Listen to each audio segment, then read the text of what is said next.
My name is Benjamin James Parsoton and I come from Trinidad and Tobago.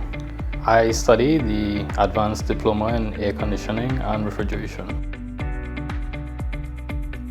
I chose to study at AIBT in Australia because it would allow me to advance in my career. Doing this course will help me be well prepared for my future career here in Australia. What I love most about this course is that I'll be able to get more hands-on, so that's why I feel most comfortable.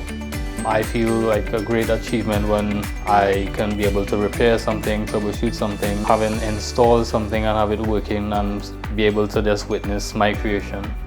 My favorite part of doing practical sessions is creating stuff like this.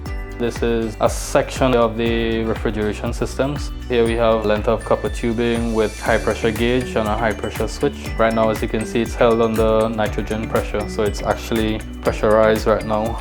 We also have our electrical side, so we can be able to work with pressure and electricity at the same time in one circuit. If you're passionate about doing air conditioning and refrigeration, join AIBT today.